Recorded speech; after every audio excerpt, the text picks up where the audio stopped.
Ọkọ ìgbéyàwó ọ̀rọ̀ ìlẹ́nu mi. Mo ní igi là ń bẹ nígbò ìgbò. Ìgbò ìmà mi wò lọ. Àràbà yìí wá ń gbìyànjú kò dó máa kó wà lárẹ́rẹ́ lọ. Igi ńlá yìí wà lóhun tó máa fi ṣàràbà lóore. Oníwíwó ní káràbà ìlọ́wọ́ láwùjọ igi. Onílé wo kò máa gbúdọ̀ wò. Àràbà ní egbúdọ̀ wọ láwùjọ. Ṣódà àbáwọn sọ Fúlàní wọ̀nyí bó ṣe ń pa wá. Ṣó wá sùn ọkọ̀ má dé ẹ mọ́ ṣe bẹ́ẹ̀ kó já wọn ní. Àwọn àgbààgbà ikọ̀ wọn kò túnra mú odò sí wa kó wà láyé rẹ̀ lọ. Ó máa ṣe òye kò máa gbúdọ̀ wò. Àràbà ní egbúdọ̀ wọ láwùjọ.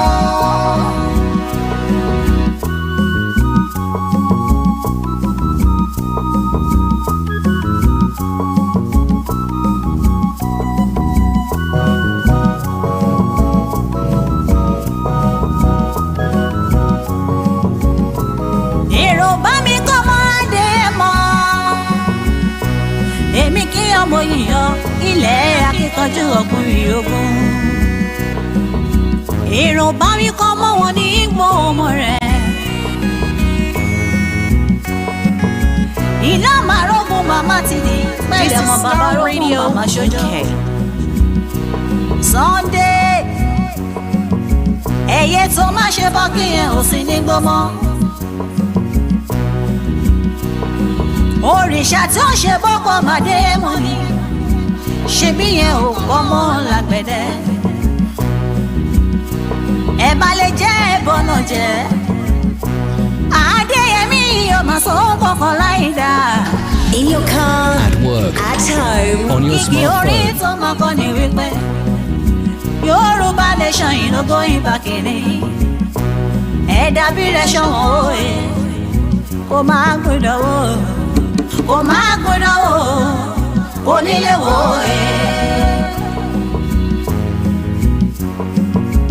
Ọmọ Yorùbá ẹ jẹ́ ká rórí. Ọjọ́ wo ni wọ́n dalẹ̀ Ifẹ̀ tán gangan? Àwọn kan sáré kó lè dára. Èrè bó bàjẹ́ kókò mi làwọn kan sá. Ṣó dára kí dára ṣó ìwà Worldwide, lóko. online 24/7.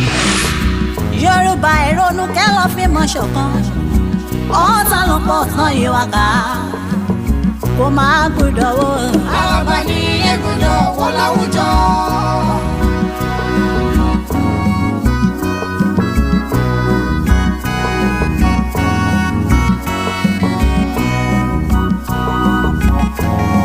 are you ready to turn it up?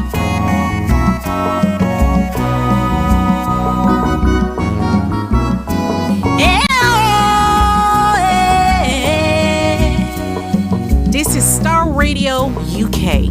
Ó yà mí lẹ́nu omi nù ń kọ́ mi. Ìdí táwọn àgbààgbà ìtàn kò fi lè sòdodo. Are you ready to Òtítọ́ wa turn dé it ké wá up? jọba. Ìran láwọn àgbààgbà ìgbè dání jókì. Ó máa ṣe òye. Ó máa gbìyànjú òye. Àràbà ní egbúdọ̀ wọ láwùjọ. 7, 6, Ọba mẹ́wàá ìgbà mẹ́wàá yóò máa lòlẹ̀ ayé tó. This is Star Radio Lọ́ba UK. lọ́ba lóye lóye Yorùbá. Mo bẹ̀ yín ẹ̀ ṣayé ìrè. Kò bàjẹ́ láyé Olúgbọ́, kò má bàjẹ́ láyé Àrẹ̀sà o. This is Star Ó Radio má torí tí UK. ìbàjẹ́ òye. Abẹ́ òrí. Àrùgbó Yorùbá ó máa fọwọ́ rọ́ọ̀rì kú mọ́. Ẹ̀bá ọ̀nà lọ́mọ kéékèèké kú sí kiri. Olóko lè lóko nílẹ̀ Yorùbá mọ́. Kìjokíjo lọ́dọ́ ló wọ̀n yìí wá ń sáré kiri. Ọmọ Yorùbá ẹ jẹ́ ká relé. Bájọ́ bájúmọ́ á This is padà Star sílé Radio bàbá ẹ̀ UK. nìyí. Ṣebí ewúrẹ́ yẹn ò ló ṣọmọ yàgùntàn. Àgùntàn ló ní màmá mi ò bí dúdú òye. Ṣebí látọdún tá ti wà nínú Nàìjíríà yìí. All around the world. Ìdẹ̀ra là ń fojoojúmọ́ béèrè lọ́wọ́ wọn. Ṣùgbọ́n òmìnira náà fojoojúmọ́ fún wa mú.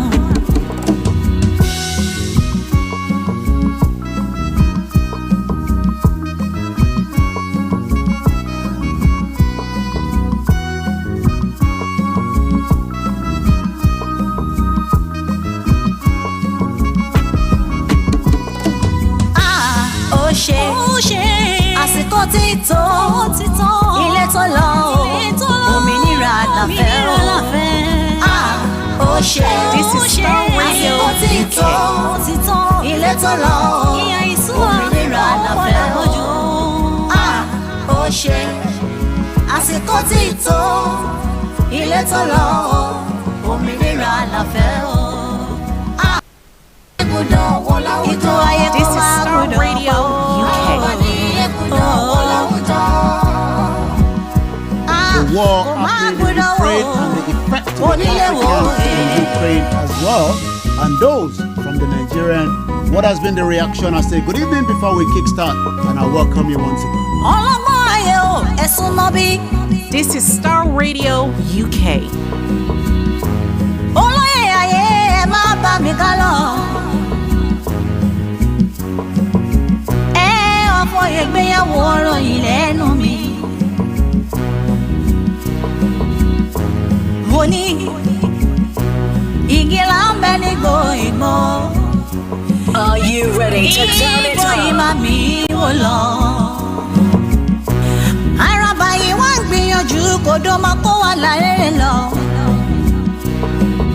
igi ńlá yìí wà lóhun tó máa fi ṣàràbà lóore. The daily quote as well today. oníwíwó ní káràbà ìlọ́wọ́ láwùjọ igi onílé wò ó kò máa gbúdọ̀ wò ó. Àràbà ní ègùdọ̀ wọ láwùjọ. ṣódà àbáwọn sọ fúlàní wọ̀nyí bó ṣe ń pa wá. ṣó wá sùn ọkọ̀ mádéyẹ mọ́ ṣe bẹ́ẹ̀ kó jáwọ́ ní. I would like to appreciate my producer Frank and Archie that are working behind the scene as we are kicking start in just about a few minutes. kò máa gbúdọ̀ wò ó. Àràbà ní ègùdọ̀ wọ láwùjọ. I say welcome. It is Niger Voices on Star Radio UK every Wednesday, and this is the way you have to be.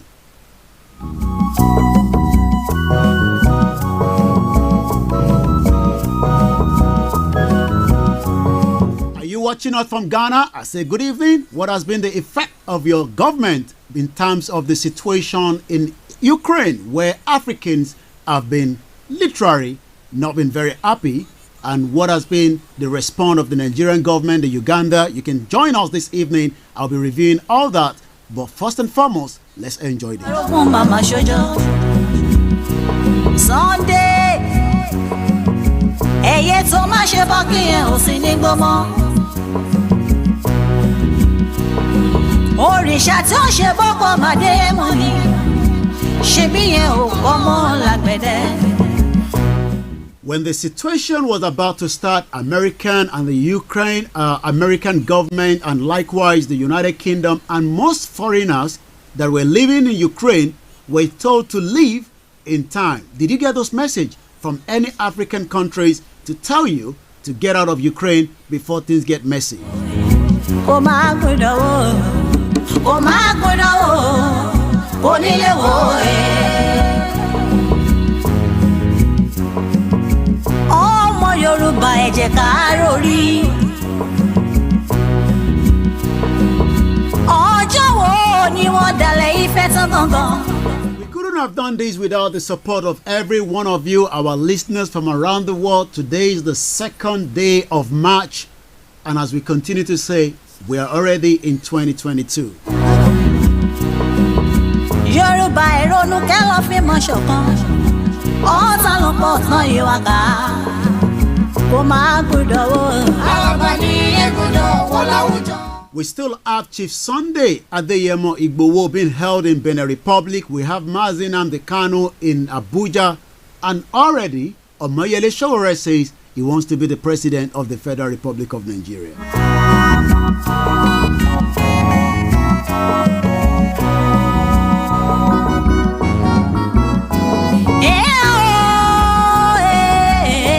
This is called Naija Voices. Every Wednesday from 6 p.m. to 8 p.m. we tell you all the updates that you need to know about the happenings in Nigeria and outside Nigeria. But this evening, Africans in Ukraine war zone. What has been the response of African leaders? Has anybody been evacuated? We do know that the Nigerians say they'll be evacuating Nigerians out of Ukraine or Romania or Poland. What has been your reaction for the Africans studying, living in Ukraine?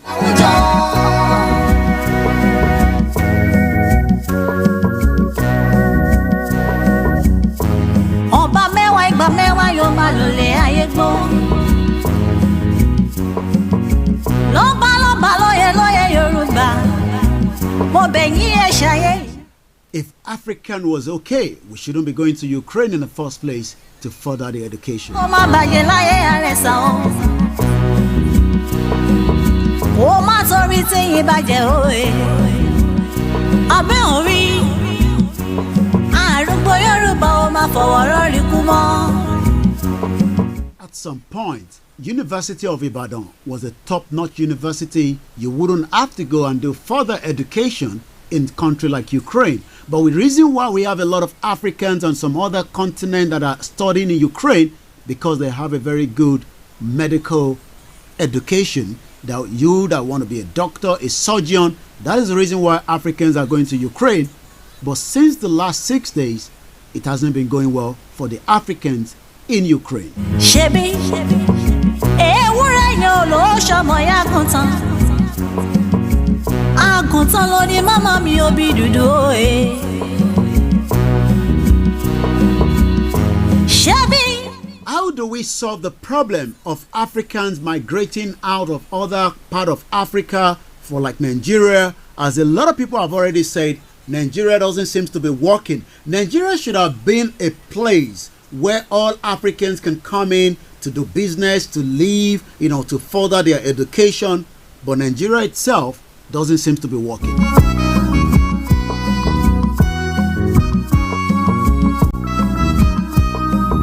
For 61 years, the big elephant that should have been helping all other African countries have literally failed, and it looks like Nigeria is now backward 60 years behind.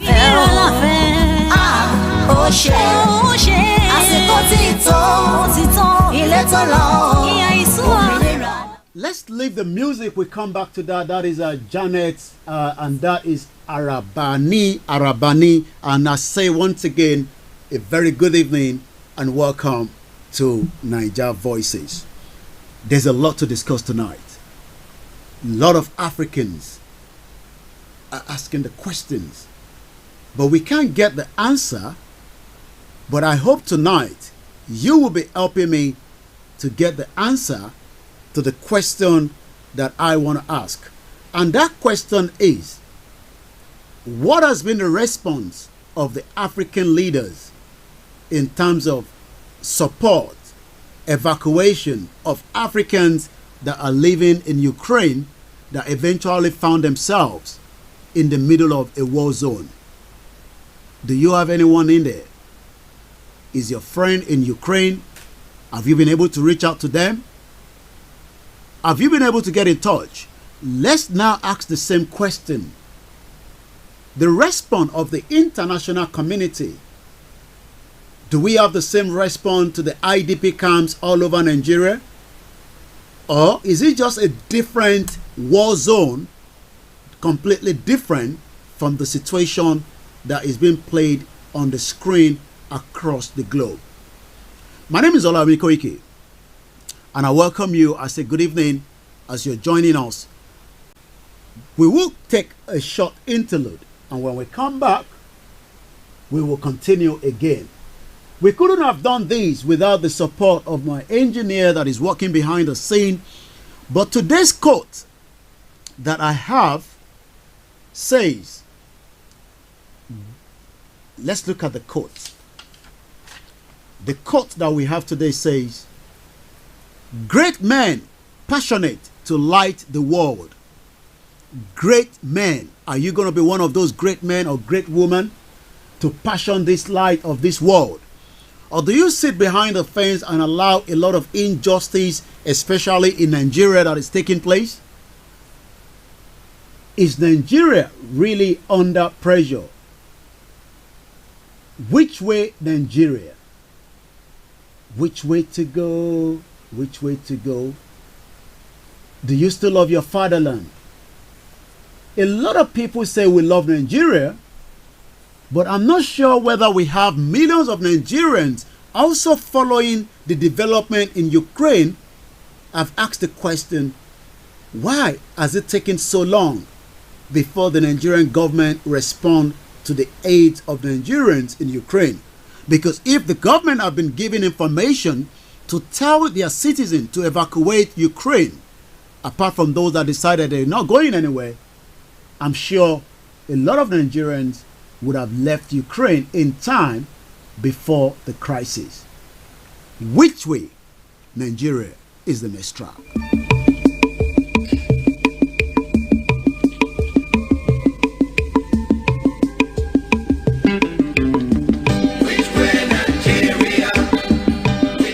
Which way Nigeria? Who remember the song? Who remember the song?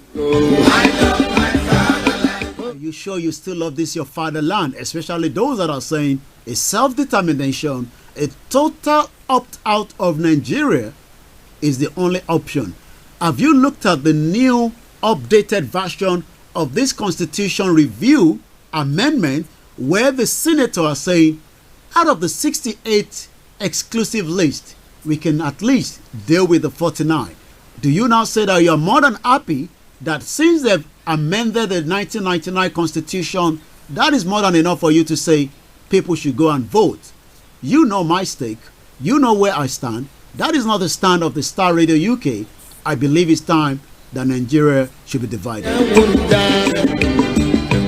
way Nigeria? Which way Nigeria? Tell me which way to go.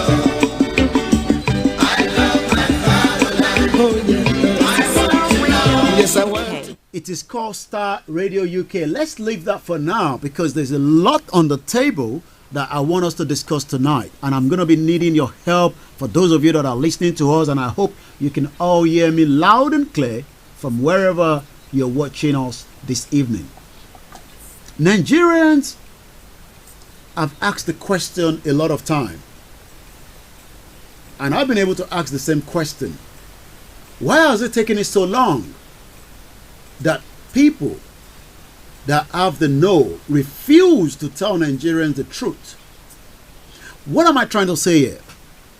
We have a country that was put together in 1914, and in the hope that the union will work in 1960 when we eventually got the independence. But all we've seen now is that there is more trouble and there is more problem. As I speak to you tonight, millions of Nigerians from the southwest to the southeast to the northern part of the country have not been able to purchase petrol. And the reason for that is nothing more than the refinery that has not worked for a very long time. I'm talking about a Ford refinery that is giving us nothing apart from billions of naira being spent on this refinery. For those of you that might not understand and you are not from Nigeria, let me help you out a little bit. Nigeria, it's meant to be, according to OPEC, according to the international community, a country that has almost the sixth largest crude oil in the world. We have not been able to refine this this crude oil, and that means we have to take it out to other countries. But if you have been following Nigeria, people will say, your country is wealthy. Your country has vast amount of gas. Your country has the landmass to crop. Your country have everything you can think of. But Nigerians are still not able to benefit from the crude oil. Nigerians have not been able to benefit anything in the last 61 years of what we called the independence. So these get a lot of people confused, especially those that are not from Nigeria, because they are unable to understand that why should you come out of Nigeria to live in United Arab Emirates? Why should you leave Nigeria to come and live in United Kingdom? Why should you leave Nigeria to come and live in some of these countries, like, any country you can think of? As we look at the situation in Iraq, in Ukraine, and I welcome each and every one of you, and we're streaming on Star Radio UK on multiple platforms, so I'd like to appreciate every single one of you that have joined us tonight. My question to those of you that are watching us tonight is, where did we go wrong? And how did it all happen? So I'm going to be following the comments, and I'm going to be reading some of your comment out, and I appreciate every single one of you. Mrs. Liz Dada, I say good evening to you. Good evening to you, Omo Ola24 on Instagram. Good evening to you, Alabutumati. Buje 1881. Good evening to you. Awekpa Frost. Good evening to you. Adekoke Olufemi says, I tired. I say good evening to you, Morekayo Badijo, and the rest of you that have joined, and I'll continue to read all your comments. Keep it coming. What went wrong in Nigeria? What was the problem that we were unable to fix for 61 years? The problem, good evening to you, 007 Bounty, and I hope it's not the same 007 like James Bond. At some point, millions believe in Nigeria, and millions still believe that we can fix Nigeria. Millions think that the reason why Nigeria is going through a lot at the moment is nothing more than corrupt leadership, those that do not have the heart of Nigerians. Again, this is Star Radio UK. It is your finest African and Caribbean radio station in the United Kingdom, where we are transmitting on different platforms. And if you're joining us for the first time, all around the world, are you ready to turn it up? Hey, you gotta turn it on. In your car, at work, at home, on your smartphone. This is Star Radio UK. My question again is, do we believe that we were deceived, that Nigeria was won, and that deceit went on for a very long time? We were told that there's a country called Nigeria, but we were not given, all the ingredients that made up Nigeria. So most Nigerians at home, as I speak to you today, there's about 15 million Nigerians children out of school. A country, remember, with the sixth largest crude oil deposit in the world.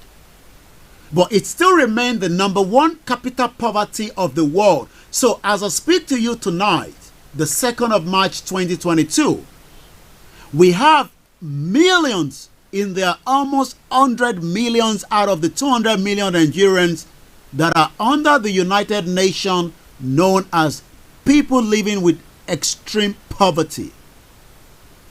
Mrs. Liz Dada have just thrown another question. She said, and I quote, What is Nigeria? If somebody said to you Nigeria tonight, what does it mean to you? It might mean a lot to different people. It might mean a lot to the stakeholders around the globe. It might mean something. But tonight, the question is, Nigeria should have been the big player to resolve maybe the crisis by supporting Africans that are stuck in the borderline, by putting out their muzzles, by putting out what they call their international relationship with the Poland, Romania. But all we've seen in the last 6 days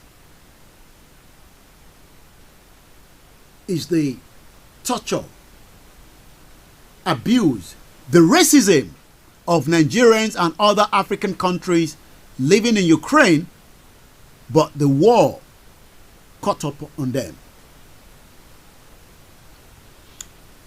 And this is part of why millions of people are now reviewing the name Nigeria and asking the question, am I not better off to be standing as a Yoruba man and a Yoruba nation than being part of a Nigeria? According to Mr. Maze Gold on YouTube says, Nigeria is a cooperative society. We have a lot of educated Nigerians across the globe, but they might be doing very well outside Nigeria, but in Nigeria, they are already trapped in a system that is not working.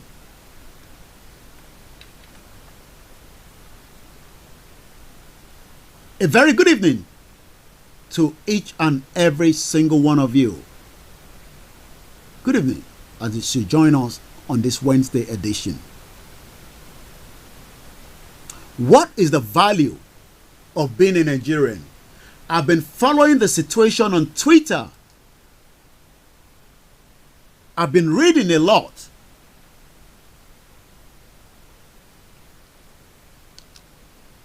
Africans have been abused again in the 21st century. Some of what we saw played out in those borderline is not something we expect to be seen in the 21st century. That means as we Africans, we are not people of concern, even though most African countries have abundance of different natural resources. But because we are all trying to find a better way to get a better education, we have to leave the shore of Africa and travel to wherever we can find it. If you can afford, just as the Minister for Education in Nigeria, that the son graduated here in the United Kingdom. But as I speak to millions of my listeners from around the world tonight, Nigerian students are currently not in school. They are out of the university because the federal government of Nigeria cannot find the solution to resolve the problem between the federal government and likewise the ASU that represent all the university in Nigeria. So that literally means that for the last 10 days or less than that, most students are now at home because the university is shut down. And these are the questions that we are now asking. Am I not better off to be in a nation like Yoruba nation that I can guarantee that my life will be safe? I can guarantee a good welfare. I can guarantee a proper education, security, healthcare.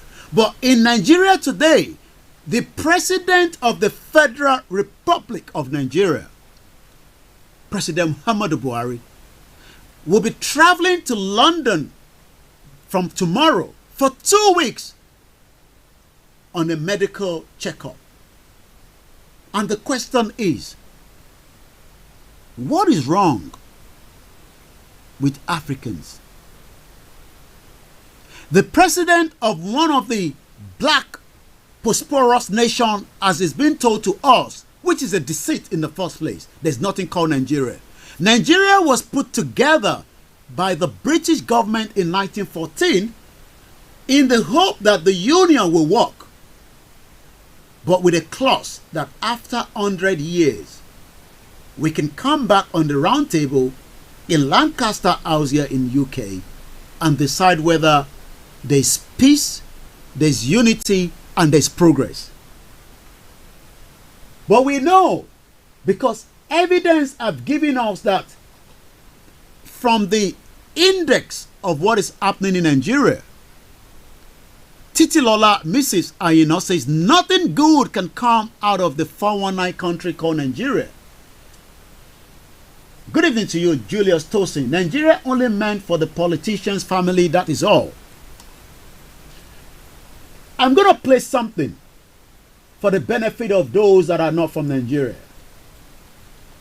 This was something about the Constitution that you might not agree or disagree, because I can tell you that there's been amendment of the Nigerian 1999 Constitution. All these links back again to the topic tonight, which is, what is the role of African leaders to support Africans that are outside Africa, because for so many reasons. It's coming up to 18:28 p.m. local time here in London.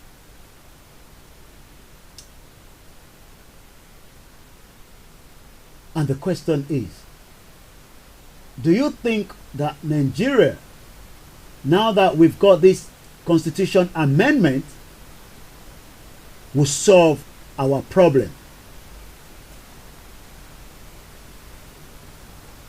Let's hear what Paul Adefarasi has to tell us about the 1999 Constitution. A fancy car in a land like this, it doesn't make sense. A car anyways is a liability, it's not an asset. You understand? We've got to do something about our country. And only people who are genuinely rooted in Christ will be able to deliver on God's purposes for this nation. Does he have a purpose for it? Of course. Look at the amount of resources he has put in Nigeria. Look at the resilience. Did you hear that? That is the Paul Adefarasi. The problem with the Nigeria is a military-imposed 1999 Constitution. Part of the reason why we have Nigerians studying in Ukraine is because if we have got a better education system in the southwest, just as the late Chief Obafemi Awolowo was putting it in place during the western region, we wouldn't have any reason to travel to Ukraine to further our master's or the first degree or the PhD to become qualified for a surgeon or a doctor. We could have been using the University of Ife, the University of Lagos, and all these brilliant, beautiful university that was created during the western region.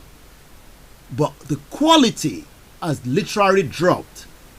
So, if we have been able to use all the natural resources in Nigeria, even including the God-given resources, which is the sun rail, which it is abundant of it in the northern part of the Nigeria, that could have been used to generate what we can call electricity. And the northerners could have been able to sell the power coming out from the sun rail to other African countries, and we could have been able to sell something to them, vice versa, as neighboring countries. But what the British government did in 1914 was put the three southwest, the southeast, and the northern part of Nigeria together in what is called the 1914 amalgamation. So today, 108 years after this amalgamation, Nigerians are still running all over the world as they've got caught up in the crisis in Ukraine. If the British government have not been able to do so in 1914 and have allowed each of us to have our own independence, because the British government met a system in place when they came in 1914 and 200 years prior to that during the slave trade. But what happened was the British government thought they were not making enough from the northern part of Nigeria, and rather than allow each of them to stay on their own, Lugard decided to merge each of these regions together, and that is what is called Nigeria today. And the Nigeria today does not have a culture. The Nigerian we know today. So when anyone that is listening is trying to get confused, do not get confused. What culture you have in Nigeria is the Yoruba culture, the Igbo culture, the Hausa culture, or any other 300 ethnic groups in Nigeria. So what the cunning British government have done was to merge us together and call it a name known Nigeria. So we were given a kind of a name that is different from who we are as people. And that has been the question since almost 108 years of this amalgamation. But today, the burden of that is now having ripple effect, because the Yorubas that are living among the Africans in Ukraine would have decided whether they really want to go and live in Ukraine and study in Ukraine if they can have the same standard of education in the Yoruba nation. That is where we're going tonight. An Igbo person will have decided whether they want to go to Ukraine or be in the Igbo nation. The Hausa will have decided whether they want to go to Ukraine or have what they call the Hausa nation, just as the British have it with the Scotland, the Scottish, the Wales, and the England. And it is not late for the British government to call everybody back on the round table, rather than telling us that we would have an election in 2023 that already we know election will not be able to solve the problem that we have at the moment in Nigeria, regardless of whoever wants to become the president. Even Sowore cannot solve the problem of Nigeria. Omoyele Sowore is a good friend to us here on Star Radio UK and Niger Voices. And I'll be speaking with him because I want to find out what he can do, especially when we have a constitution that was put together by the military government in 1999 that we are still using up to date. But I can tell you that the 1999 constitution has now been amended. The Nigerian Ninth National Assembly this week begin voting on the 68th amendment to the 1999 constitution, presently before the chambers. The amendment, which are product of the public hearing conducted between May last year and also June. Are you now happy that since that has been done, those of you or those of us that want a self-determination should say that is more than enough? We don't have to continue to demand exit from Nigeria now that the constitution has been amended?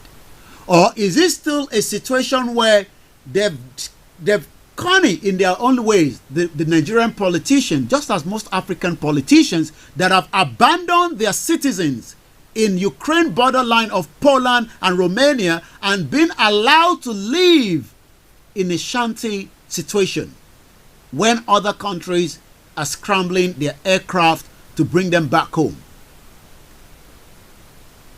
A very good evening to you, Mrs. Folashade Arisiola, and those of you, a very good evening to you, Mrs. Iyabo, too, and those of you that have joined us, Silver Official, and the rest of you as well. Sabitu Rafi, good evening to you.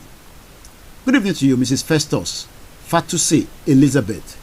Let's hear more from what Pastor Paul Adefarasin had to say on this same constitution that we are still discussing. Let's go a little bit more. Nigerian.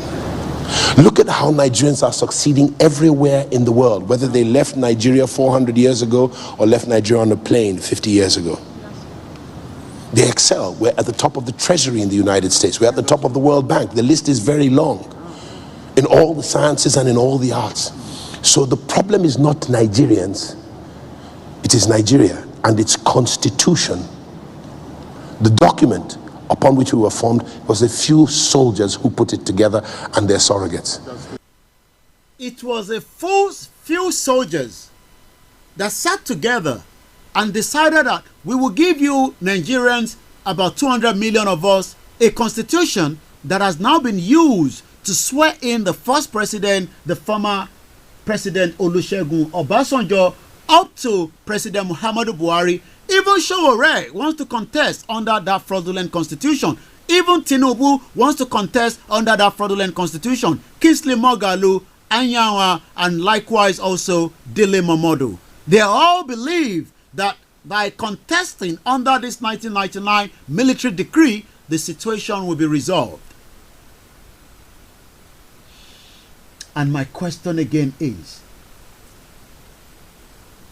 why have the African leaders abandoned their citizens in Ukraine? If you're joining us for the first time, it is called This is Star Radio UK. This is Star Radio UK.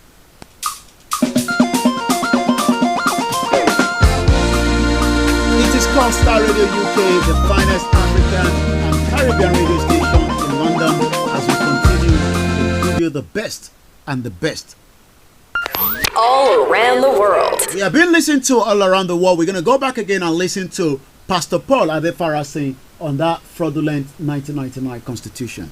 And that's what's supposedly holding us together. The foundation is that document. And if that foundation is faulty, what can the righteous do? We've got to go back to the foundation. The next administration must not access power until we have a veritable constitution that is truly the... Did you hear what he said? Pastor Paul said we must not even think about anybody becoming Nigerian president until that constitution is brought down. But what they've done now in their cunning ways, the politicians in Nigeria, they've gone to say, well, we've consulted with Nigerians that are not happy with the 1999 constitution. There's so much power in the federal, there's a 68 exclusive list, and we will amend it, we will discuss it, we will bring it on the table. Let me tell you part of those 68 exclusive lists that we talk about. It's called those exclusive lists that do not allow your governors in each of your states, from the north to the south to the southeast, to even touch those resources underneath as well. Abrogation of the state joint local government account.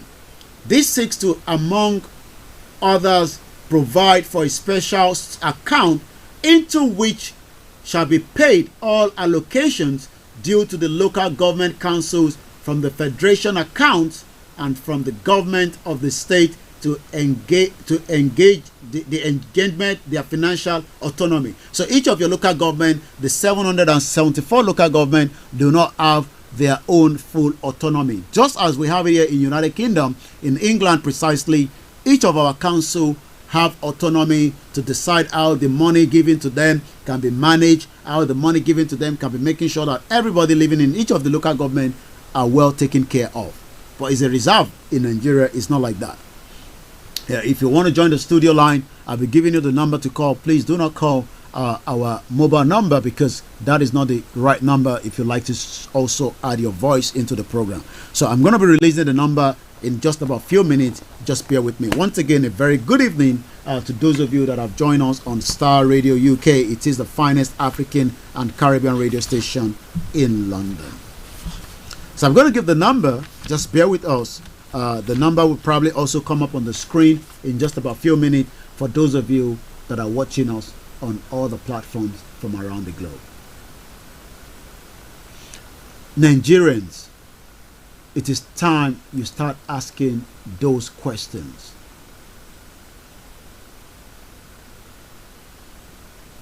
And that's the only way we can resolve the problems that we have at the moment. Let's get to listen more to Pastor Paul Adefarasi. The document of we the people. We the people. You hear what I'm saying to you? Anything else is a fraud. Nigeria is a scam. It's a scam, and it's perpetuated itself Did you hear what he said? And I quote him there. Pastor Paul Adefarasin said, Nigeria is a scam. Do you agree with him on that? If you're trying to get to the studio, this will be the number, because we do know that one of our numbers was upgraded. So let's give you the number for those of you that want to call into the studio to have a conversation with us tonight. 0203 371 1882. I repeat the number again, 0203 371 1882. If you're calling from outside Nigeria, from outside United Kingdom, it's going to be plus 44 20 33 71 18 82. That is the number if you also want to join in the conversation. How do you feel when you saw the situation happening in Ukraine? Okay, we'll come back with the I think we lost the sound because there was a call coming through on the one of the Instagram, so let's restart that. But those of you that are watching us, would like to appreciate each and every one of you. There's a lot happening in Nigeria, and the reason why all this has taken place for so long is because millions of Nigerians thought they would also play the politics along, and that will be able to give them the opportunity to walk and bring the reality of the diligence of politics to Nigerians. But all we've seen is Nigerians have waited for a very long time. But Pastor Paul Adefarasin just said, and I quote again, that Nigeria is a scam. Do you agree with him that Nigeria is a scam? Because the reason why Nigerians are all over the world, even up to Azerbaijan, we have Nigerians living there. Because you might want to ask yourself, why should somebody leave Nigeria, a country full with milk and honey, to go and live in Azerbaijan? Thank you very much, those of you on the Instagram, and we're sorry for that short loss of sound. Let's complete what Pastor Paul Adefarasin was saying. Too long. It's time to do something about it. No politician has the right to talk to us on this matter unless they believe as we believe. On this matter, Nigeria can. Pastor Paul said no politician should even discuss anything. At exactly 7 o'clock, we'll be discussing those that have been kept in Benin Republic.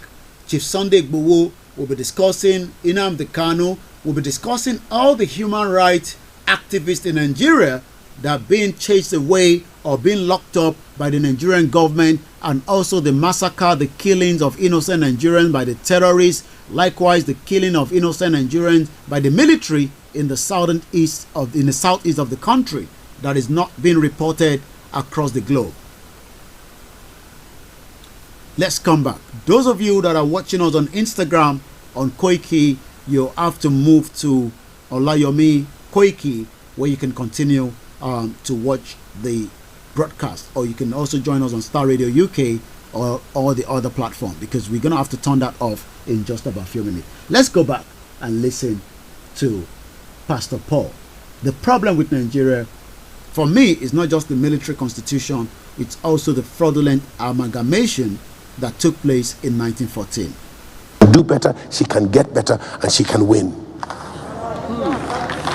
Most of the people that go into political endeavor, I will spare them words today. But I have very little respect for a political class who do not deliver with an understanding that they are servants of the people and servants of God, and they should do what God wants. We are suffering in Nigeria in our hundreds of millions. whereas we need not to. We could easily be one of the top 3 countries in the world with the kind of resources we have. And it's about... Did you hear what he has to say? We could have had enough to go around. But rather than have enough to go around, the politicians have kept that among themselves and their loved ones and their families, and the rest of Nigerians are just scrambling to get whatever they can get, and that is why there's ritual killing. There's killings all over the place. There's marginalization, and so many Nigerians cannot even understand why they are poor. And that is why we are saying and asking the question: is Nigeria a fraud? Is Nigeria a scam? And if Nigeria is a scam, what should we do? People are saying that we need a referendum so that we can decide, just as the British citizen decided whether they want to be part of the European Union or not. Once again, this is Star Radio UK. It is called Star Radio UK. It is the finest African and Caribbean radio station in London. You can join me here every Wednesday between 6 p.m. and 8 p.m. on Wednesday. Or you can also join me on the morning show from 11 a.m. UK time, where we give all the update from Nigeria. There's a couple of situations that we saw on Twitter. The response of the way Nigerians were treated in other African countries. But before I go on that particular area, let's hear what the Minister for Education in Nigeria had to say. The Minister for Education walked out of a conversation between himself and the student. Why was that? What was the reason? The reason is because the minister believed that he cannot be told what to do, how to do it, what to say, especially with the situation of the let's bear with me. This took place just a couple of days ago, when the minister was said to have, the minister was asked that your son, schooled outside Nigeria, has to strike after initial walkout. Education minister meets with the protesting student. That was let's get this. Let's see if we can get the video soundtrack of that. Once again, I say good evening and welcome.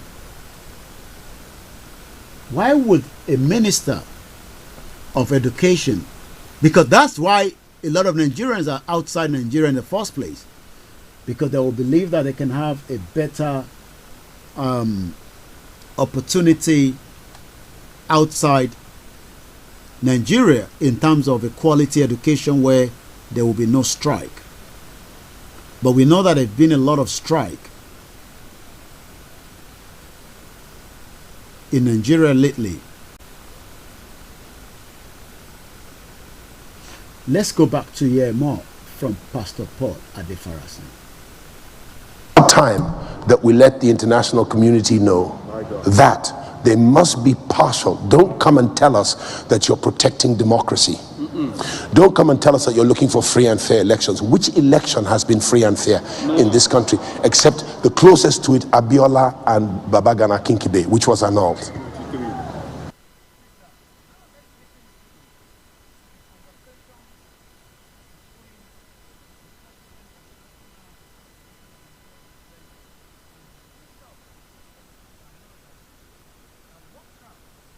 Walked out of that meeting. Let's listen to what they have to say. Revitalization of our institution, which is a key for every student to key into the agenda of ASU. But we want to know, you cannot be discussing about the preferentialization of our institution without Nigerian students be in that negotiation committee. On this note, Your Excellency, Honorable Minister, Nigerian students want to be part of this discussion. We want to really know what is going on between the ASU and federal government. These are two parents, but these two parents have disappointed us, and as such, we don't have any trust in them. Again, lastly, Honorable Minister, our message is so clear. We want federal government and ASU to find an equilibrium to meet as a matter of urgency to call up the strike while negotiation or anything else continue. We cannot be at home like my colleagues have said. It's only Nigerian students that bear the brunt. They say when two elephants fight, the grass suffer it.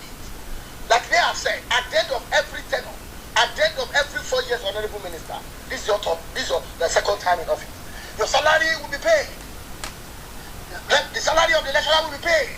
We want to really know what is happening. So, if it is for us to take our cross on us, we'll be able to take that. So, we are tired of this incessant strike on our education sector. Nigerians should look at Nigerians who want to migrate from Ukraine back to Nigeria. It should. You heard that there from the president of the Nigerian Association, student president.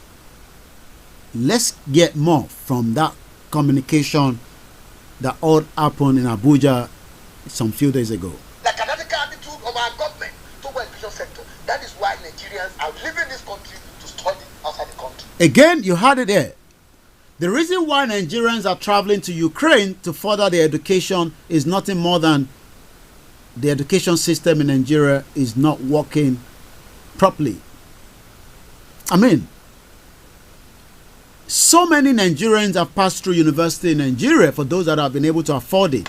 Not everybody can afford it because you don't have any support system, any welfare, any benefit, any loan for students that wants to go to university. But Nigerians have now opted out to go to Ukraine to continue to further their education. But this still remains the question. Do we want to be part of Nigeria? All that conversation would occur at about 7 p.m. when we move to those that want other options, the self-determination, or those that say we should restructure Nigeria. But we do know that 400 and less than 300 and something days before the next election, what is your take? Should we ask for a referendum as the best option moving forward in the country that Pastor Paul Adefarasin say is a scam? Our government has bastardized our education. Our government have bastardized our education. That is why millions of Nigerians are finding every means available to leave Nigeria to further their education, even in Kenya, in Ghana. But most likely, they'll prefer an European country or a non-European country like Ukraine, because Ukraine is not yet part of the European countries. Kill the primary and secondary school education in this country, and you can only see the children of the poorest to attend public. Again, 15 million Nigerians are out of school. 15 million. 15 million. And secondary school. Now, all our lecturers, I can say it in Kufukali, that all our lecturers, all honorable ministers, we saw it on social media. You celebrated your son who graduated in the country after. And that is how the honorable minister had to work out, because he was told that we saw you celebrating the graduation of your son in United Kingdom. He wasn't happy with that. Let's go back a little bit one step and hear what he has to say, the president of the Nigerian Association Students. Lecturers, I can say it in Kufukali, that all our lecturers, all honorable ministers, we saw it on social media. You celebrated your son who graduated in a country after a university outside this country. We appreciate that. Our parents also have that money to send us outside the country. But we are in this country, then we should enjoy what we are paying for. So we want an adequate funding of education in this country. If there was enough funding for Nigerians, adequate, according to what this man was saying, Nigerians would now have no reason to travel down to Ukraine, United Kingdom, America, and if they have to, they would at least know that that is an option on the table. Prime Minister, our message is we want to go back to the class. We want our school to be open. If our school is not open, we are saying it. It's not a threat. When we said we are coming out, as I speak, nearly the Niger road is blocked, Benue is blocked, Adamawa is blocked. If care is not taken, this will be worse than NSAS. Thank you and God bless you. So instead of coming here, you should have addressed your lectures there. Perhaps the only point that you made that is worthy of even attention is you said students should be involved in this, and I think probably this is a very good thing. And it is the only thing I'm going to take out of what you have said here. Thank you very much. And he left. That is Nigeria for you. Nigeria, a country where a lot happen and you never can ask the question, why is all this happening? So as we're moving to the next segment in just about 2 minutes, and that will take us to a beautiful track from our sister in our local language, Orile-Ede-mi. And this is where the question is. For those of us that still do not believe that Nigeria will work, we should start asking the question from the international community to start thinking about a referendum in Nigeria. Let's hear this. Talk down.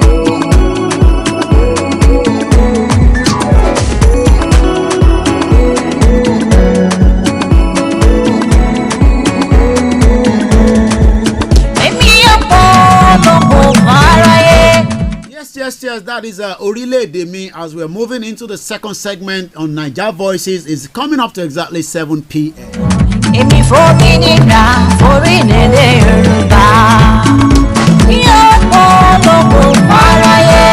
Yes, as we say on here, Naija Voices, every Wednesday we drive you home, and sometimes we tell you to. This is Star Radio UK.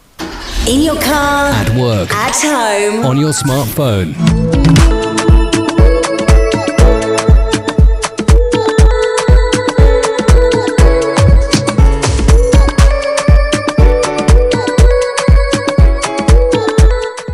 Saying that 2023 election is the best option, you probably want to start asking the question, who is in charge of Nigeria?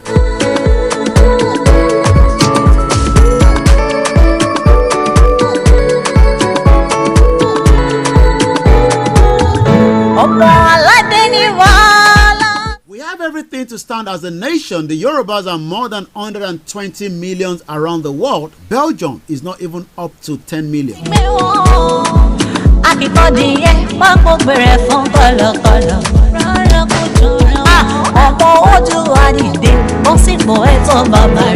say very good evening and welcome to Naija Voices. It's exactly 7 p.m. here in London. This is how we do it every Wednesday. All around the world.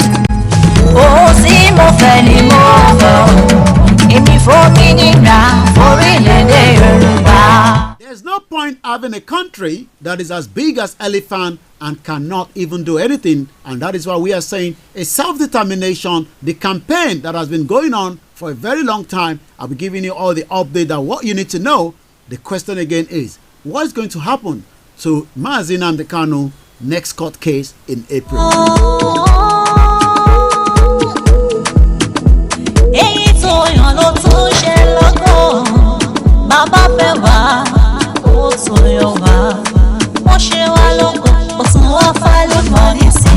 If we have a nation of our own that is called Yoruba Nation, I'm sure we will not be hostile to our neighbors, the north and the southeast. I'm sure we'll be a friendly country. I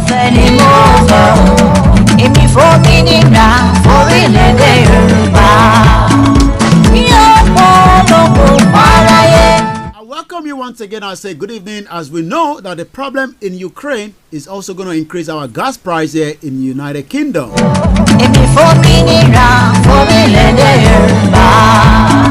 you very much, Mrs. Fatima Mustafa. Thank you very much, Ogbeni Oluwani. And I say good evening to you, Kola Woleba Obaluwa Good evening to you, Ojokata, grandson. Good evening to you, Mrs. Amina.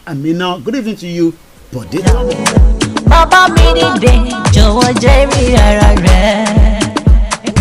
Sunday Igboho is still being kept in Benin Republic, and the question is, what is his crime that the president, Patrice Talon, has refused to allow a court case to be brought out, and we can have a final closure on the case of Chief Sunday Igboho. So I'm going to leave that music for some time being. We'll come back to that again. And now let's start looking about and having all the conversation that you want to know. What are the conversation? This is where it's all happening. This is where you can find out. It's all going to happen here on. This is Star Radio UK. This is Star Radio UK. Are you ready to turn it up? We are ready to turn it on. And the question tonight is, those that are asking for self-determination, we know it is not a crime according to the UN Charter. It's not a crime according to the African Charter. It's not a crime because we can see that around the world, freedom is something that you must fight for to get. But the international community doesn't seem to be listening to the Yorubas that have been doing peaceful rally, peaceful engagement, communication, awareness across the globe, asking for one thing: we just want to leave Nigeria, and that's all. But do you think that is going to be very easy? How easy do you think leaving Nigeria will be? Because we know that we have countries that are real stakeholders in Nigeria, countries that have invested or borrowed us loan in their millions of dollars. I'm talking about like China, the World Bank. Do you think that they would allow a total dissolution or breakaway of Nigeria? What do you think that the international community, because they can hear the sound of those asking for Yoruba nation, but what do you think that they would do? Do you think that China, that is giving loan to Nigeria in their millions, would allow a Nigeria to break?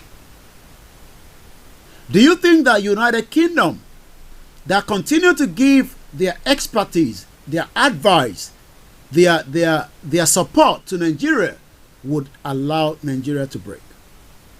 Do you think that the United Nations really wants Nigeria to divide, even though we are being marginalized and we are being killed? These are the questions that I'm asking those of you. Let's hear that final track, and I'm going to come back again on my seat. Bá mi sọ̀rọ̀ ìtùnú sílẹ̀ Yorùbá yìí. Àní ọmọ aládé jẹun bí irọ́. Ọmọ olówó wáyé ṣàpè. Ọmọ aláṣọ wáyé wá kísà. Ọmọ alágbẹ̀dọ̀ àìsàn ẹ̀rù. Yes, the question is that I'm asking tonight, for the benefit of those of you. I'm reading some of your comments as well, and I'll be putting those comments out. I say good evening to you, Mrs. Comfort Nikki. Welcome on board to Star Radio UK. It is the finest African and Caribbean radio station in London. According to Olutobi Olushesi says, I get an online assessment for 1 day within 5 days. Or more, there is no stable light to even operate my laptop. I mean, I've got a laptop here. We're in the studio. We have a lot of gadgets that we are running on. If we do not have a stable electricity, that will be a problem. Good evening to you, Adegbemi Adegbolahon.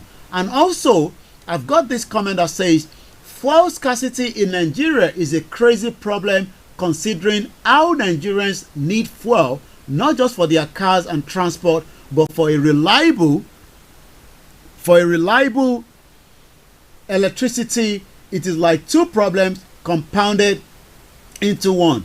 Then you top it up with Nigeria being a large oil producer and you get angry. I'm not sure whether the voice is coming back on the Instagram, so I'm going to comment off and come back in again. So once again, the question is, what should we do? Star Radio UK, every Wednesday, Niger Voices. Do you believe that it is time. Good evening to you, Mrs. Bosse Amzad. Welcome to the show. This is where you can meet me every Wednesday. If we are not broadcasting from home, we'll be broadcasting from here in the studio, where we bring you all the latest news and the update. But the second segment of this program is divided between those that want a Yoruba nation, the Biafra nation. And like I said, you can also join by calling the studio line on 0203 371 1882. If you're calling from any other part of the globe, just the mobile phone only. Mrs. Liz Dada says, breaking Nigeria will save lives. Good evening to you, Fatma, and welcome to Niger Voices. So you got to add the prefix, which is plus 44 20 33 71 18 82. So that is the studio number. You can also add your voice, but just only on the studio line. Because if we take the mobile number, we might not know who is calling, and that might not be something that we want to pick. Good evening once again to those of you on the Mix LR that are listening to us. Good evening once again to each and every one of you. Good evening to you, Remy Oyeniro, that is listening to us on Star Radio UK broadcast software as well. Why should we keep Nigeria? What is the reason we should keep Nigeria?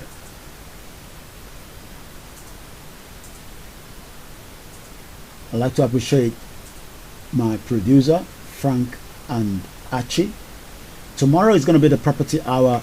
Make sure you tune in tomorrow for those of you that are looking to buy property in UK.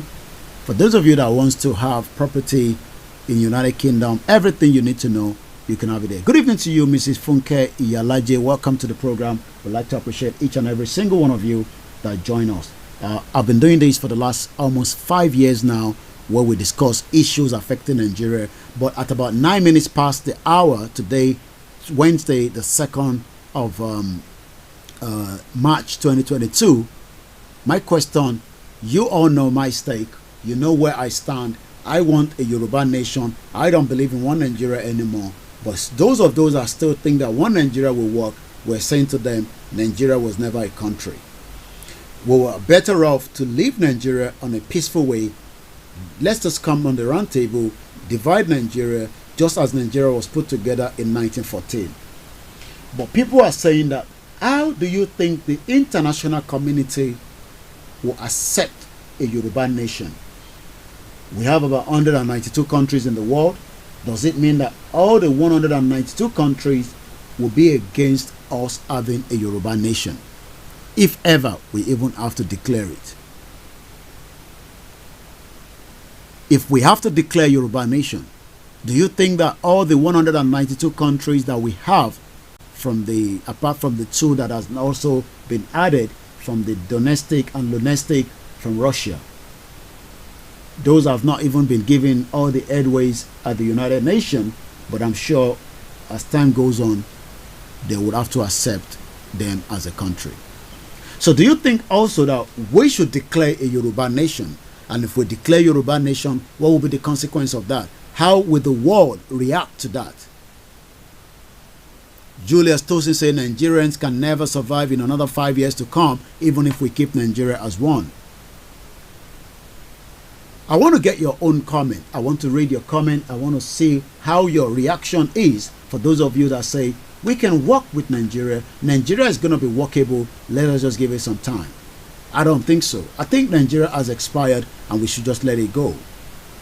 But the politicians are trying to hold on to one Nigeria, not for the purpose of fixing Nigeria, but for their own selfish gain. And they do know that. You cannot fight the politicians because they've stolen so much wealth. So for those that are saying that Omoyele Sowore, will be given opportunity, Omoyele Sowore came out in 2019. Nigerians did not vote him. Rather, they voted for Buhari, and Buhari is back in London from tomorrow for what we call a 2 weeks medical break. So how do you tell someone that the country that should benefit almost everybody only benefit few?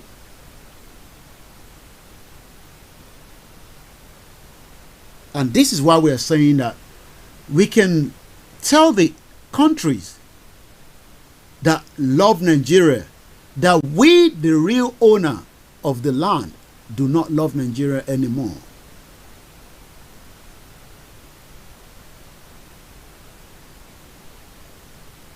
All we need to do is to tell those 192 countries and present our case to them and say, look, you have a stake in Nigeria does not mean Nigeria works for me. United Kingdom have a stake in Nigeria does not mean that stake works for my own family and your family in Nigeria. Nigeria is sitting on a keg of a gunpowder. But the world is keeping mute and moving away and shying away from the reality that the country called Nigeria is sitting on a keg of a gunpowder because there's no unity, there's no progress, and there's no peace in Nigeria.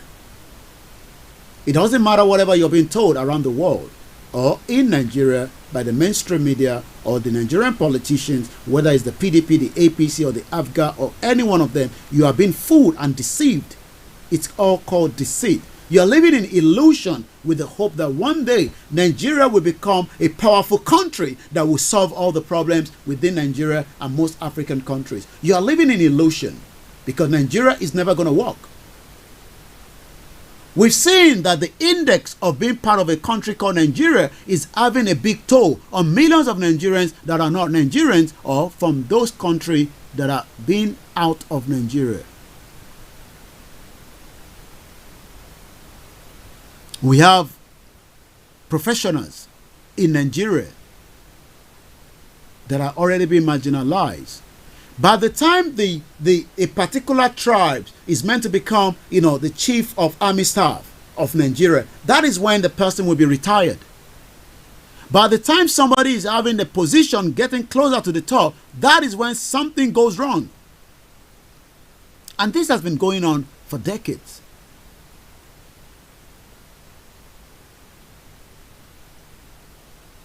Buhari coming to UK is part of a game plan to prepare for the 2023. That is my own take on that. I don't think he's coming here for a medical checkup. He's just coming to have a round table discussion with the UK government and the Queen in how they will keep that country called Nigeria together, because already even the Chief of Defense Staff say the politicians are pushing them towards a coup. Do you think that there will be a coup in Nigeria and that will just suppress all the agitation for self-determination movement?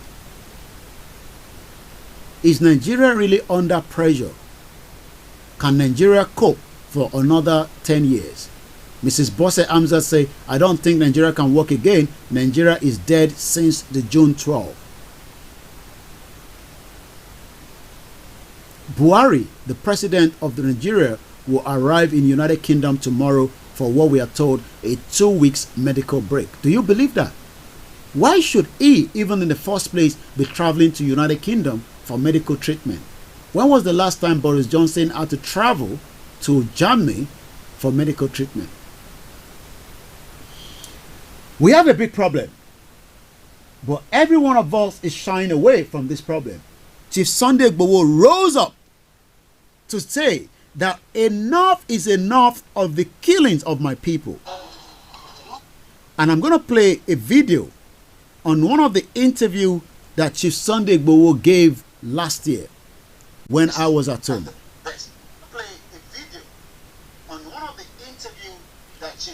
Bear with me, sorry about that. This interview that I'm about to play was an interview that Chief Sunday Adeyemo Igboho did while I was in Nigeria. Why are Nigerians not really getting the picture that Nigeria is not designed to work? Nigeria was designed to fail. Why do we still believe that Nigeria will work? A very good evening to you, Omo Igesi. Say Yoruba nation not going back no matter what happened. Eyiton Tosin say good evening, White Lion. I say good evening to you from the studio. Millions of Nigerians are trapped, but they are non-Nigerians. They are meant to be called Yoruba nation and other nations, because we know that 17 minutes past. As we're getting the video ready, I'm asking the question again. Who is Nigerian?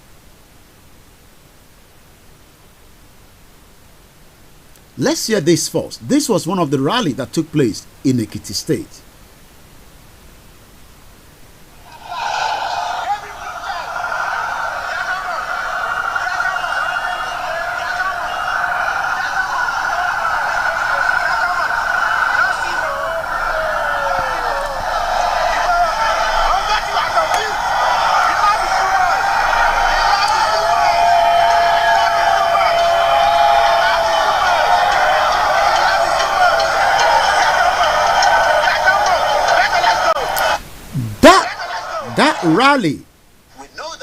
That rally that was held in Ekiti State was a very powerful rally, and the politicians knew that if they allow Chief Sunday Igboho to continue to push that rally across, especially that they knew that Igboho was coming to Lagos on the 3rd of July. So Igboho house was attacked on the 1st of July 2021. Shout out to those of you in Soka. Shout out to you, Alhaji Emir, Alhaji Ajikobi, and the rest of you that are right there in Soka, at where you continue to keep a close eyes on Chief Sunday Igboho's house. Also, we're going to be discussing Kokoro's death at about 7:30. So you might want to stay behind, because we know that Kokoro, one of the individuals that was killed during the attack at Chief Sunday Igboho's house, and as we speak today, his head cannot be found. As I'm getting ready for the video of, again, fuel scarcity continuing in Nigeria, and let me give you about some 11 hours ago, this is coming from Ibadan. Out of fuel scarcity, this is Shafa filling station at Iwo Road. You can see the result of the fuel scarcity, and the hold up reached Iwo Road as you are seeing. From here to Iwo Road, the L road is blocked. So the security agency were just trying to maintain one lane. So that is what they are trying to do. So only one lane are being free by force. But others, you can see so many cake. You can see the crowd inside. You can see.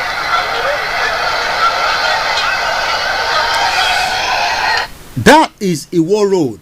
What is the situation with those of you in Nigeria in terms of the fuel scarcity? If you've just joined us, this again is called Star Radio UK, your finest African and Caribbean radio station in London. This is Star Radio UK. Broadcasting worldwide, online 24/7. Shout out to those of you in Idiroko. Shout out to those of you in Ekiti. Shout out to those of you in Phase 2, Jakonde Estate. Shout out to all my friends in Ogun State, in Abeokuta, in Ibadan, in Oyo, in Ondo, in Kogi, in Kwara, in Lagos. Shout out to all our listeners in America, in Canada, in Thailand, in Malaysia, Australia, New Zealand, in Germany, in Spain. Shout out to those of you in Turkey. Shout out to those of you in Benin Republic. Shout out to those of you in Togo, in Ivory Coast, in Sierra Leone, in Liberia, in Libya. Shout out to those of you in Kuwait, in Iraq. We have listeners as well in Malaysia. Shout out to those of you in Oman, in Saudi Arabia. Shout out to each and every single one of you. And this is Broadcasting worldwide, online 24/7. This is Star Radio UK. The best radio show. In your car, At work, at home, on your smartphone. once again, I say good evening and welcome back again. So, I'm getting the video that I was discussing regarding, Chief Sunday Igboho. I was showing a couple of, short videos of my trip on the airline, and you could see the question, for how long do we have to wait before we can get a better development? Again, for those of you that still want to support, make sure you go on the give send go, where you can continue to support towards Mayegun political fundraising for the legal aid to support Chief Sunday Igboho. We know that his court case in Ibadan, the federal government has also come back to say that we would challenge the 20 billion naira that Igboho is trying to claim from the federal government. So I'm going to be giving you all this headline as well. We are just about 7:22 p.m. here in the United Kingdom, where we've been transmitting for the last 1.5 hours. So again, if you are not aware, the federal government, Showore says, what I would do to Nnamdi Kanu Sunday Igboho if elected as the president of the Federal Republic of Nigeria. Let's read what Omoyele Showore has to say. He declared his intention to also become the president of the Federal Republic of Nigeria. A presidential aspirant and a human rights activist, Omoyele Showore has unveiled his plans for Nnamdi Kanu, the leader of bear with me, the leader of the indigenous people of Biafra, IPOB, and Chief Sunday Adeyemo Igboho, the Yoruba Nation agitator. Omoyele Showore disclosed that he will release Nnamdi Kanu, Igboho, and other agitators if elected as the president in 2023. The publisher of the Sahara Reporter disclosed this in Abuja yesterday, said he will release all political prisoners. So that is coming from Omoyele Showore. Quite a lot happening. Again, we do know that a court case was filed on behalf of Chief Sunday Igboho at the ECOWAS court, even though the Nigerian media wanted to put that as a situation that is not something that was done. I could confirm that that was done, so that will continue to give update.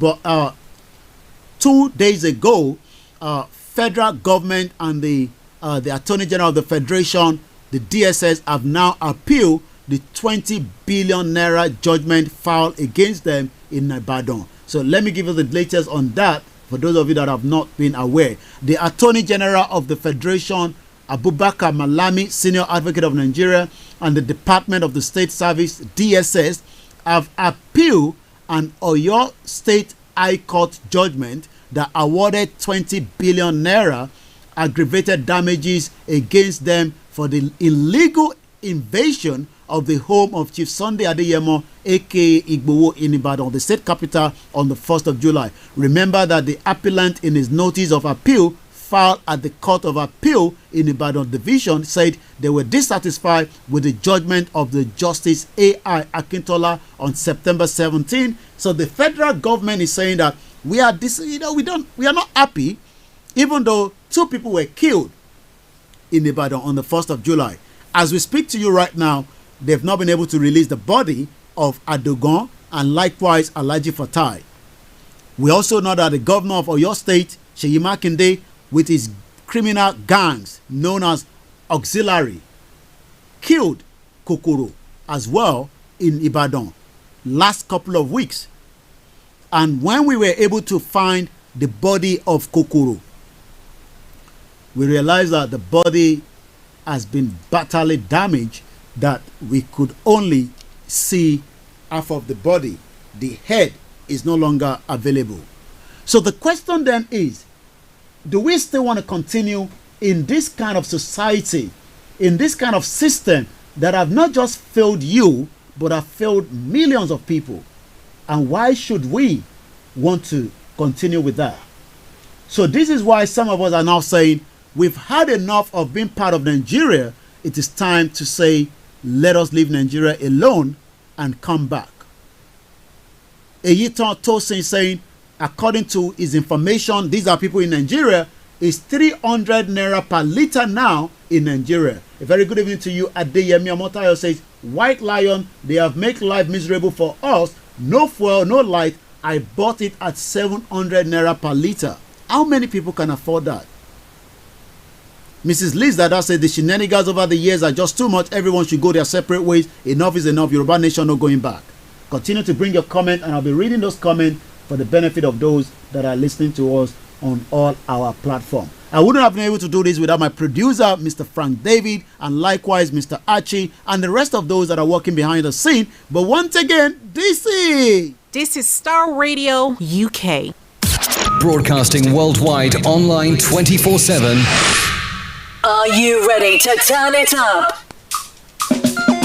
Once again, I say thank you very much to all our listeners as we continue into the last half an hour. Are you ready to turn it up? Are you ready for it? 10. It is 10, 8, and as I say always, we couldn't have done this for years, for the last 5 years, without our listeners. But if you like to support, have something that you have, maybe there's a product or whatever you have, you can only do so here on Star Radio UK by connecting to the producer that will be able to give you a very good deal in the price. So those of you that have something to advertise, it can only be done on Star Radio UK, and I'm sure you know that your goods and services will be heard all over the world. Tomorrow is the property hour, but on Monday we do have the reggae blues as well. Good evening to you, Anthony Hadu. Welcome to you also, Mrs. Esther Robinson. Saying Nigeria is a dead zone. Olutobisi says also that Nigeria, everybody believes that Nigeria is not working, but it seems some say we can keep Nigeria. Who really wants to keep Nigeria, and what is the reason that you would like to keep one Nigeria? What is it that is in Nigeria that you want to keep? Because as far as we know, Nigeria has failed millions of Nigeria. Showore is running a marathon now. Okay, that is coming from, as well. So quite a lot of conversation tonight. And I'm asking the question, those that are saying that they want to have one Nigeria, who are they still deceiving? Because there's nothing called Nigeria in the first place. Nigeria is a country that was created. And everybody knows that. But the British government and the international community are giving us the impression that let us manage Nigeria. Nigeria will become a better place. Good evening to you once again, Mrs. Fatima Mustafa. Odudua, Odua. Enough of bloodbath. We need our separate way Yoruba nation now, and there's no doubt about that. Thank you very much, Eyiton Tosin, as we continue to read all your comments that is coming through very fast. Once again, we appreciate those of you on Instagram, on MixLR, and all the platforms that we are streaming tonight. I'm asking the question again. Why should we keep Nigeria when we have the option to have a nation? The Yorubas, Mrs. Esther Robertson says, let them continue to deceive themselves. Mrs. Fatima Mustafa says Nigeria is not working, and I know Nigeria is not working, but why do we still have people like, even Showore is still thinking that he can fix Nigeria? He knows that he cannot fix Nigeria because Nigeria is not fixable. So we'd like to say thank you once again as we are going to be going into this last segment of this edition of Naija Voices that I've started at about 6 p.m. Every 6 p.m. Wednesday, this is how we do it. I'm also going to go on the last track, which I love so much. The track that gives us to understand that Nigeria is really under a pressure, but they're trying to manage it. And everybody knows that. The international community knows that. Mace Go says Showore is also a selfish guy. Okay. Felicia Matthew, a very good evening to you and welcome to the broadcast. So now I want to go and look into and give you updates on our brother that was killed by the Oyo State government, because those that killed our brother are those that work with the Oyo State government, and I'm going to give you all the details. So I can tell you that we now have a legal representative that will represent justice for Kabiru Olamilekan Folayemi, known as Kokoro. Kabiru Olamilekan Folayemi was killed by a thug that worked with the Oyo State Governor Seyi Makinde. I'm going to give you the full details of this man for the benefit of our listeners listening to us from around the world. We have a lot of criminal working with the Nigerian politicians. We have them like we have MSO Luomo and the rest of them.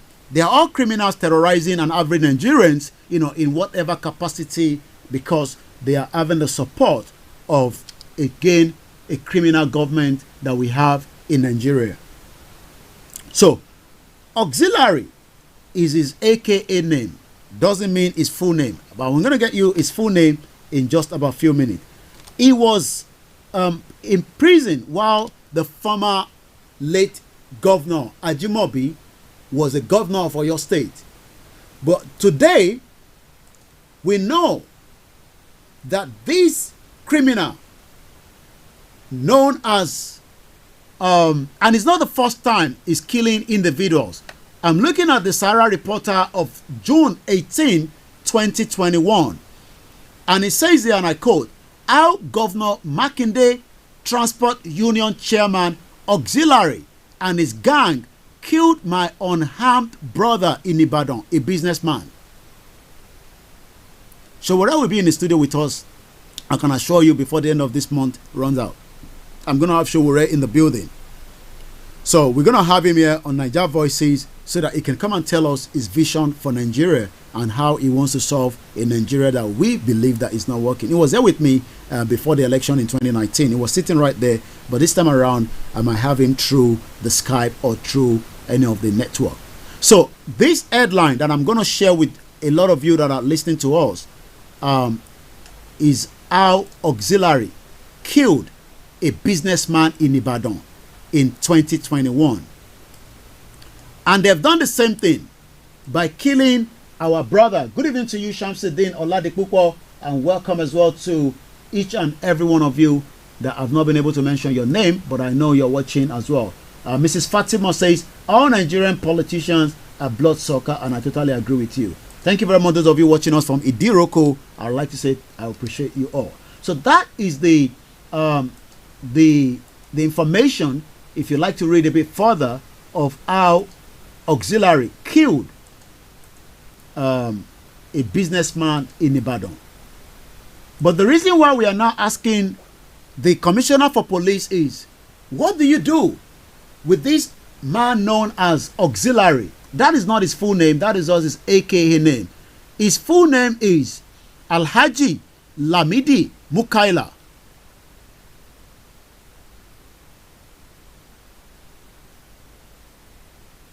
Alhaji Lamidi Mukaila killed Kokoro. Yes, he killed somebody last year. And the information is on Sahara Reporter for those of you that wants to do a verification on that. Ahmed Aziz, of a manager of Iwo Road Complex. This was last year before he killed Kokoro. Ahmed Aziz, a manager of Iwo Road Complex, and his elder brother of Ramon Aziz, who was allegedly stabbed to death by the members of the Park Manager System, PMS, in Oyo State, otherwise known as the National Union of Road Transport Workers, NURTW. Ahmed Aziz on Friday has said he was the one target for attack. According to him, it was allegedly the target of the chairman of the PMS of the state, Alhaji Lamidi Mukaila, aka Auxiliary, and his gang. Auxiliary was able to attack people that are living in Chief Sunday Igboho's house some almost 3 weeks ago now. And the reason for that is nothing more than the hatred that the governor of Oyo State, Seyi Makinde, and his cabinet and the rest of those working with him have for Chief Sunday Igboho, because Seyi Makinde, the governor, was aware and knew that Igboho's house would be attacked on the 1st of July 2021. We have evidence to that. So the question then is, what more does Seyi Makinde want out of Igboho? Already, all the politicians from, all your governors and the senator, the House of Reps, have been able to make sure that they pin Chief Sunday Igboho into Benin Republic. And I'll be giving an update about Nnamdi Kanu as well in just about a few minutes. So what they've done is they've been able to pin Igboho into Benin Republic so that Igboho would not be able to return to Nigeria and disturb the 2023 election that is coming. So what Auxiliary is doing is working on behalf of Seyi Makinde who is the current governor, and a very incapable governor. A governor that cannot save the lives of a citizen in Oyo State.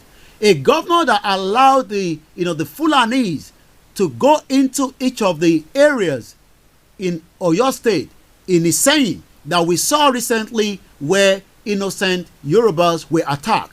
A governor that is meant to be the chief security that I call, as a useless as you can think of, that cannot have the guts to defend innocent citizens in Oyo State. I'm talking about Seyi Makinde. Seyi Makinde that cannot have the guts to make sure that the 13 innocent lives that were killed in Idiakwe, as we speak right now, there is no justice for any single one of them. Not even one of the criminals have been arrested. I'm talking about Seyi Makinde, the governor of Oyo State.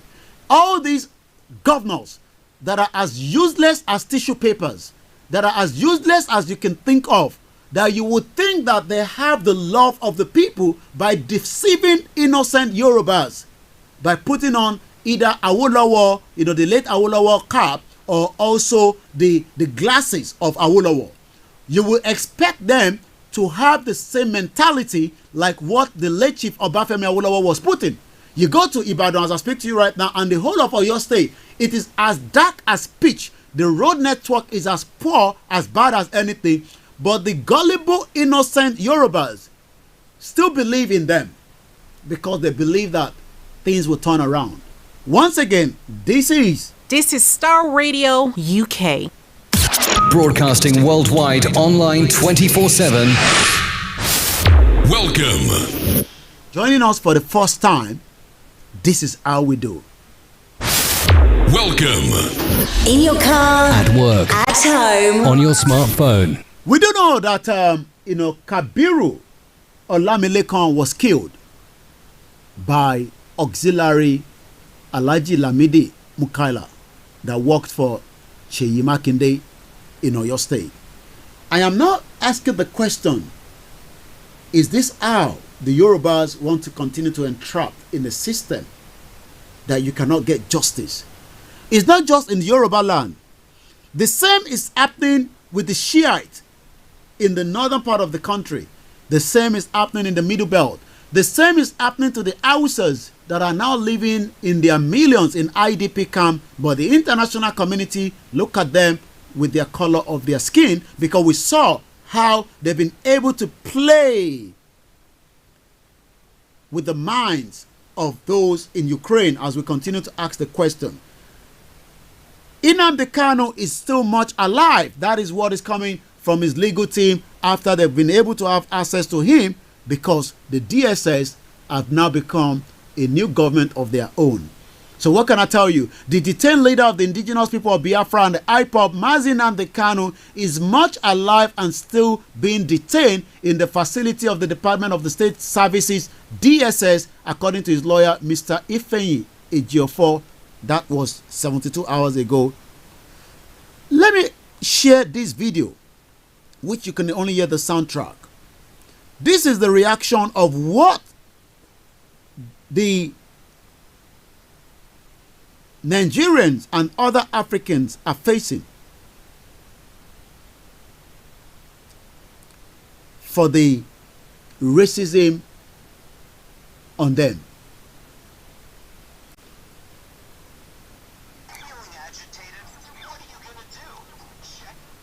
Once again, I say, welcome.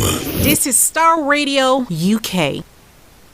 Let's hear from this reporter what she has to say regarding the racism attack on Africans. This invasion. I'm talking about the media, especially Western channels. How are they covering Russia's invasion? With blatant racism. Let me say something at the outset. As journalists, we do not filter hardships and pain. We do not see caste, color, or gender. And we have stuck by this principle. When the Taliban stormed Kabul, we stood with Afghans. When Ethiopia attacked its own people, we questioned them. When unarmed black teenagers were gunned down in the US, we joined the outrage. Today we are doing the same. We see the plight of the Ukrainian people and we have reported on their hardships. But what about the Western media? They too are reporting on the crisis, on the war, on the refugees. But they do not see hardships. They only see race, the color of your skin, the color of your hair. Let me show you exhibit number 1. This exchange happened on the BBC, the so-called Guardian of Unbiased Reportage. Listen to how their panel describes the refugees from Ukraine. It's very emotional for me because I see European people with blue eyes and blonde hair being killed. What he saw was people with blue eyes and blonde hairs, but the ones in Nigeria are dark skin, dark colors, and that is about it. The Igbo that are being killed, massacre in Nigeria are black skin, black colors. The Hausas in the IDP camps are black skin, black colors, and that goes on and on. This is how the Western media have been reporting the situation in Ukraine. Let's hear more from that interview. People with blue eyes and blonde hair. That is why the so-called expert on the BBC is emotional, not because the people are homeless, not because their country is being invaded, but because their hair is blonde. On social media, a lot of people are defending the BBC. They say it's a guest, not their anchor. Let me take you back to September last year. Another guest was speaking on the very same channel, South Asian expert Christine Fair. She called out Pakistan's links with the Taliban. Do you remember what the BBC presenter did? She shut her down. She said it was violating the channel's unbiased coverage. So exposing terror links is a violation. Blatant racism and white supremacy is fine. Gold standard indeed. Now for exhibit number 2, NBC News from the US. Listen to this. These are not refugees from Syria. These are Christians, they're white, they're... An NBC reporter said these are not refugees from Nigeria. These are not refugees from Syria. These are not refugees from Iraq. These are white people, and the question again is because we have been part of Nigeria. If we have a nation of our own, we will not have any reason to be entrapped and be called and be abused as we've seen it happening in the borderline of this Ukraine that we saw in the last 6 days. Let's hear more. This is the NBC reporter. These are not people, from Syria. They are not people from Nigeria. They are not people from Ghana. These are refugees that are, white class.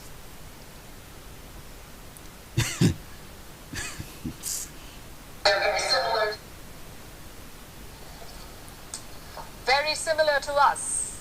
How so?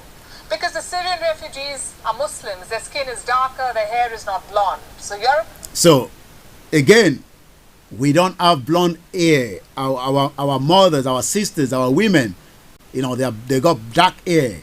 They are not blonde. They don't have blonde eyes, blue eyes. So we are different from them. And that is why we must not be allowed to cross the border. But all this is happening because we have failed African leaders that do not have the gut to have come out, but rather we have the president of Nigeria that will be in London in the next 24 hours for a 2 weeks medical break. Because the Syrian refugees are Muslims, their skin is darker, their hair is not blonde. So Europe does not want them. And remember, this is not being said at some white supremacy cult. This is happening on live television. Exhibit number 3, CBS News, another American broadcaster. Their reporter is appalled by the war, not because there is death and destruction, but because it is happening in Europe. Like Iraq or Afghanistan, this is a relatively civilized, relatively European city where you wouldn't expect. They are not Europeans because these Ukraine are not part of European or EU at the moment. But the reporter is already putting them in the same bracket as the EU, people that you can see as your neighbor. You can send goodbye to them, you can play with their dogs. But we have in Nigeria where the federal government invaded Chief Sunday Igboho's house, killed 2 innocent people. Imagine if the federal government was able to kill cats in UK. Imagine if Abuja house, that where we believe the president will be staying for 2 weeks, I hope he's going to be there. Imagine if they kill a cat in that Abuja house. What do you think would have happened? But cats were killed in Igbo's house. 27 people were killed in Nnamdi Kanu's house on the 2017. Till date, nobody has been held responsible. Dele Giwa was killed in 1986 by a letter bomb from the president, who was the president then, Ibrahim Badamasi Babangida. Nothing has been done. Who killed Tolulokpa Rotile? Who killed the former Chief Justice of Nigeria? Who killed Funshaw Williams? Who killed the late Chief MKO Abiola? Or hope that it's going to happen. So Iraq and Afghanistan are uncivilized countries. Their people are uncultured. Their regimes... Maybe you've joined us for the first time and you're wondering what is going on here. This is Star Radio UK. This is Star Radio UK. This is Star Radio UK. Welcome. Broadcasting worldwide online 24/7. We are online 24/7 where you can join us and have everything that you need to know about the Star Radio UK. You can go on our website and you can find all the details that you need to know. We'd like to appreciate Oluolu Food. You can continue to follow them as well on their website www.oluolufood.com, where you can find out everything you need to know when it comes to the African food in terms of the palm wine, the palm oil, the fufu, the peel beans, the gari, and likewise their favorite one, the plantain crepes as well. So you can find all that details on their website www.oluolufoods.com. Let's finish listening to that because we're just about 12 minutes before we sign out of here tonight. But be rest assured, I'll be back again same time next week. But we are not gone yet, and that is why I say stay there. Let's continue to read some of your comment as well. So there's still comment that is coming through.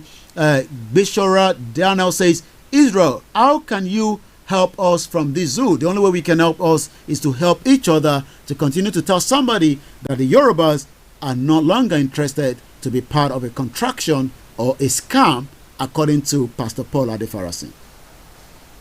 So Iraq and Afghanistan are uncivilized countries. Their people are uncultured. Their regimes are irresponsible. So they deserve war. They deserve hundreds of bombs and years of occupation. What about Ukraine? According to CBS, no. Ukraine does not deserve war or hardships because Ukraine is civilized. And now for the final exhibit. This one is not from the West. It is from Al Jazeera in Qatar.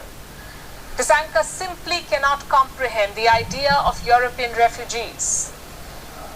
What's compelling is just looking at them, the way they're dressed. These are prosperous, I love to use the expression, these are prosperous middle-class people. These are prosperous middle-class people that are running away because Russia has invaded them. But already we have prosperous middle-class southeastern, middle-class southwestern, middle-class northerners that are being killed by the ISILs and the terrorists that have been in the country, and that still makes Nigeria the third most terrorized country in the world. But nobody cares as long as we are not the same color with them. Obviously refugees trying to get away from areas in the Middle East that are still in a big state of war. These are not people trying to get away from areas in North Africa. You see, he's already comparing us to North Africa, South Africa, West Africa. Good evening to you, Tajuddin. Good evening to you, Mrs. Monisola Temilade says, Nigeria was created with a patch of Yoruba is an indigenous foundation nation, and there's no doubt about that. By the end of this month, we hope Chief Sunday Igboho will be released. There's also a rally being put together in Washington, D.C. I'll be giving you all the details of that as well. But the question we should be asking ourselves is Nigeria a country? We're just about 10 minutes away. So let's leave that anyway, because I'm sure you got the message that we are not welcome as much as you might believe that you are welcome across the globe. There's still fuel scarcity. The prices is pumping up as quickly as possible. How much have you bought the price? How much have you paid for the petrol? For those of you watching us from Nigeria, somebody, Eyiton Tosin, already told us that he has already paid about 300 naira. Yesterday, Baba Ekiti told us in Ekiti State it's about 250 naira, so it's gone up by 50 naira. Maybe you might want to share with us what price have you been paying to buy petrol. I think somebody says they paid about 700 naira. So the black market is also going up as quickly as possible. Once again, we want justice for Kokoro Olamilekan that was killed by Alhaji Lamid, also known Lamidi rather Mukaila, also known as Auxiliary, and his gang where Kokoro was killed and his body was nowhere to be found as we speak today. So the question is, what is the Commissioner for Police is doing about that? All these are reasons why some of us are saying that maybe it's time to hang the boot of Nigeria and allow new nations to be birthed out of it. Let's hear this from one of our very good evangelists, Ebube. Why there is high rates of lishua in Nigeria. Number one is our politicians. The difficult condition that the politicians have put the country and the citizen into is one of the reasons many are into lishua in Nigeria. These people have destroyed the destiny of millions of Nigerians by stealing the funds and resources that is meant to be kept for the future generation. Just one politician also can steal money that will be enough to feed millions of Nigerians and make their life comfortable. I want to ask a question. All this money they are owing and borrowing from the foreign countries, who do you think that will pay the money? The point is that some of them that are borrowing, spending and stealing the money may not stay up to 10 or 20 years because of their age. They may not be alive to pay back, therefore causing more hardship for the younger generation. These people have really made things difficult for the citizen. The money that should be used to build factory that will provide job opportunity for millions of Nigerians will be shared among the few of the leaders, while many are jobless.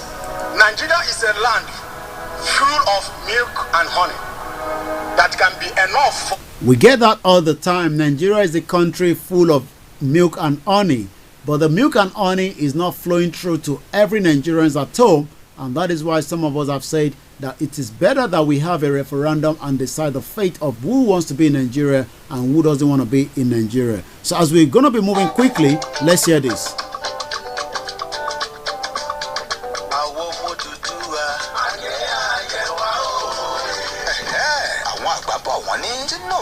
lára ẹ̀jọ̀ ìtàn lẹ́ẹ̀kanná èyí ló fà á tí gbogbo ọmọ Yorùbá lókè òkun ṣe parapọ̀ gbé ìwọ́de ńlá ọlọ́jọ́ kan kalẹ̀ tí àkórí rẹ̀ ń jẹ́ Yorùbá Nation Diaspora Mega Rally USA fún àṣeyọrí òmìnira orílẹ̀-èdè Yorùbá pàápàá jùlọ fún ìtúsílẹ̀ àti òmìnira olóyè Sunday Adéyẹmọ tí gbogbo wa mọ̀ sí Sunday Ìgbòho Òòṣà kúrò láhàámọ́ ayédèrú tí ìjọba Republic of Benin fi wọ́n sí bẹ́yìn náà mọ̀ wípé àkàrà wòǹgbà ló kájú ẹ̀kọ́ gèrè kámúyàn gan sọ́yàn gan ló ń dá yàn gan lára èyí ló fà á tá a fi ń rọ gbogbo ọmọ Yorùbá lẹ́yìnkéyìí ìlú tẹ́ ẹ bá wà jákèjádò àgbáyé wípé kátúyáyà láti wá darapọ̀ mọ́ ìwọ́de wọ́rọ́wọ́ yìí tí yóò wáyé ní US Department of State 2201 CST NW Washington DC 2052 ìyún lọ́jọ́bọ̀ Thursday 31st March 2022 láti agogo 8 òwúrọ̀ títí di agogo 5 ìrọ̀lẹ́ 8 a.m. to 5 p.m. USA time. Bákan náà láti máa ṣàfihàn ìwọ́de wọ́rọ́wọ́ yìí tó bá ń lọ lọ́wọ́ lórí Yorùbá Kingdom TV, Ìjìnlẹ̀ Media, Koiki Media, Ọmọbọ̀rí Owó Media, Ọmọọba Lànà Media, Yorùbá Radio TV, Yèyé Dára Talk Show àti gbogbo àwọn ìkànnì mìíràn tó ń sọ̀rọ̀ sókè lórí òmìnira orílẹ̀-èdè Yorùbá. Fún ẹ̀kúnrẹ́rẹ́ àlàyé síwájú sí tàbí fún ọ̀kan òjọ̀kan ìbéèrè tẹ́ bá ní ẹ lè kàn sí wa látòrí www.megarally.org tàbí kẹ́ bá wa sọ̀rọ̀ látòrí info@megarally.org. Bákan náà ni ẹ ti lè gbé Mr. Tajudeen Adé Secretary lórí +1. So that is about that. As we are winding down from here, I've just picked up an headline that is coming from one of the dailies in Nigeria. The Nigeria in the process of total collapse. This is coming from the former INEC boss, Jega. You all remember Jega. Says that the reckless elite in control of governance blindly running the country aground, which I totally believe that the country is already anyway going into a keg of gunpowder. I'm just about 4 minutes away, and I still have my last track by our sister Janet, Yoruba Nation. Let's hear that in just about a few minutes. Ọmọ Yorùbá kí la fẹ́ o. Yorùbá Nation la fẹ́. Ọmọ Yorùbá kí la fẹ́ o. Yorùbá Nation la fẹ́. Ọmọ wọn Nàìjíríà. Yorùbá Nation la fẹ́. Ọmọ wọn Nàìjíríà. Yorùbá Nation la fẹ́. Ṣé kí tọ́ mi sẹ́yìn o.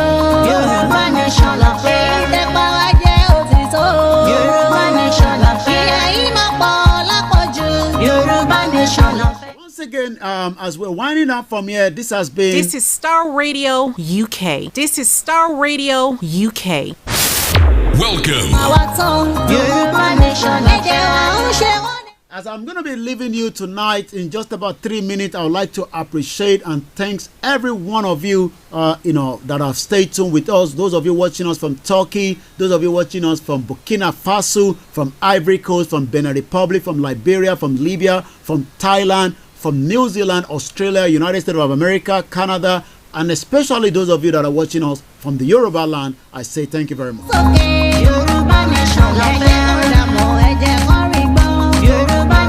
you very much, Mr. Peter Tunde Shoyinde. I say thank you very much once again, as I'll be handing over shortly in just about less than 2 minutes to my producer back. I'll be back again tomorrow at 11 o'clock with the team that gives you the update about what is happening in Nigeria. But remember that the President Muhammadu Buhari will arrive in London for a 2 weeks medical break. I